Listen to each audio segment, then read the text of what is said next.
So, Alex, we've been told for a long time the climate change emergency has settled science. It looks like it's no longer settled. What happened?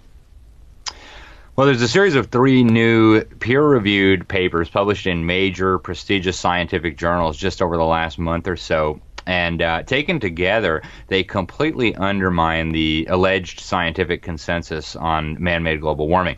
One of them found that about 40% of the observed warming can be explained away using the urban heat island effect. So to try to summarize that, basically a lot of these thermometers were put out there in an open field, in a rural area. A city was built up around it, and so it gets warmer, obviously, not because there's global warming, but because there's a city around the thermometer.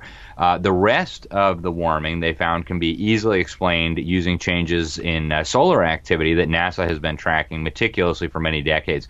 And so right now, these are in the peer-reviewed literature, and instead of responding to this, you've got the climate establishment going on Twitter and saying these guys are basically poo-poo heads and clowns and deniers. So, you know, at this point, you wonder, do they have a scientific response? Because if they did, they would probably write a peer-reviewed paper to refute the ones that just undermined their claims.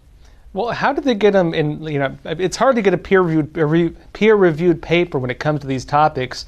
What was the kind of hole in the wall that brought this about, so to speak?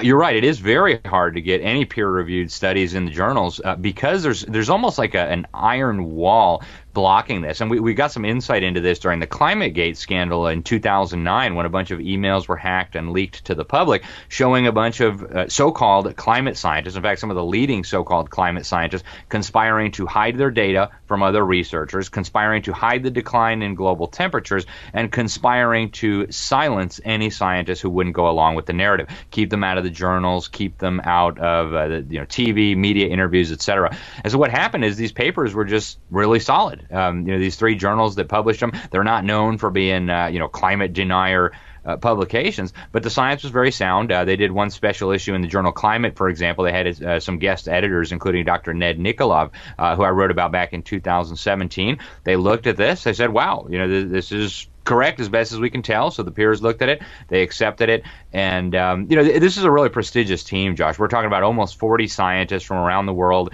The lead author, Dr. Willie Soon, one of the world's top astrophysicists, if not the top astrophysicist, he used to be at the Harvard Smithsonian. You've got Ronan Connolly.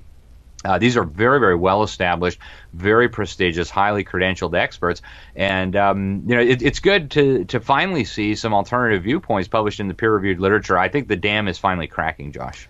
Yeah, well, what I've heard from a lot of people before was that nobody dares say it. Everybody understands it, nobody dares say it. What effect are we seeing now that some pretty credible people are stepping forward on this?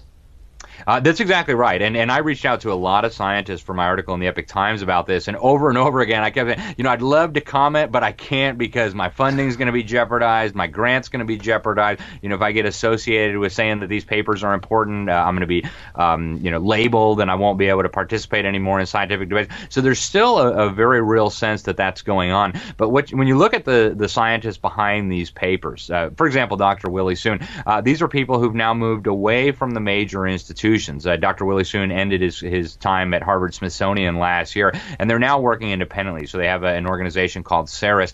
That's the real issue, right? Any scientist who comes out and says, hey, the UN is not telling the truth, the federal government's not telling the truth, their grants are going to dry up. If they're not tenured, they're going to be at risk of losing their job. But when you take a bunch of scientists who are completely independent, who don't need federal grants, who don't need to participate with the UN, they have a lot more freedom, and I think that's what's going on here.